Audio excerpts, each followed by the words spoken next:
নমস্কার, এই মুহূর্তে পৌঁছে গেছি আমি রায়গঞ্জের 13 নম্বর কমলাবাড়ি অঞ্চলের 194 ও 195 বুথে। তো এই মুহূর্তে আমি চলে এসেছি ভোট কেন্দ্রে।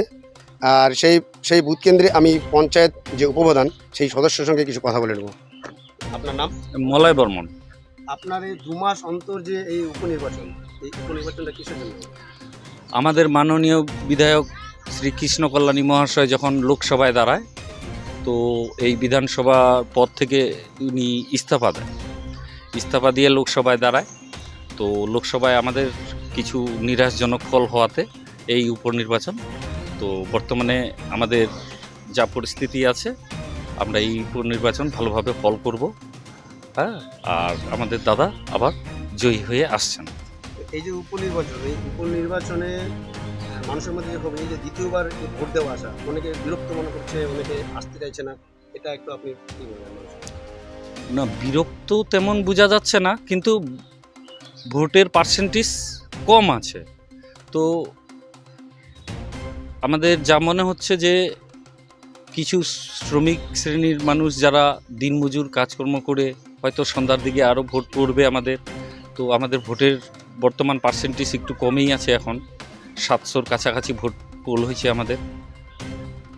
এই যে উপনির্বাচন, এই দ্বিতীয়বার ভোট দেওয়াতে কত পার্সেন্ট এখন ভোট মনে হচ্ছে আপনার পড়েছে? ভোট আমাদের 60%-এর মতো। সবাই কি এসছে ভোট দিতে? কিছু সংখ্যক বাদ আছে। আপনার এই উপনির্বাচনে আপনি কতটা আশাবাদী এবার? 100%। যেহেতু লোকসভা ভোটে আপনারা কিছু ব্যবধানে হেরে গিয়েছিলেন, সেই ব্যবধানে আপনাদের কি বার্তা আছে? বার্তা বলতে, মানুষ লোকসভা ভোট দিয়ে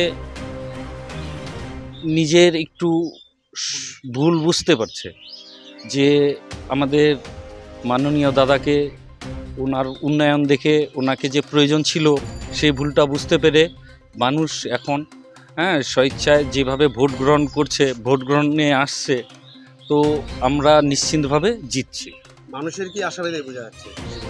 100% শিওর, 100% শিওর। আপনি যে এই ভোটে যে উপনির্বাচনে যে ভোট হচ্ছে, এটা 2 মাস পর আবার যে ভোট, ঠিক আছে, এই ভোটের কার্যকারিতা কি হবে? মানে এটার রায় হওয়ার পর আপনারা কি করতেছেন? মানে এই যে 19 তারিখে যে শনিবারে যে রায়টা আছে, সেটা একটু বলে 13 তারিখে রেজাল্ট আছে, আমরা জিতছি 100% শিওর। না, আমরা 100 দিচ্ছি। আমরা জিতে আইসে যেগুলা উন্নয়নের কাজ আছে দাদা, প্রতিটা উন্নয়নের কাজ আমরা আবার প্রতিটা দুয়ারে দুয়ারে উন্নয়ন দাদার পৌঁছাই দেব। মানস ঘোষ বলছে যে উনি বর্তমান উপনির্বাচনে অনেকেই না, মানুষ ঘোষ ভাবলে তো হবে না।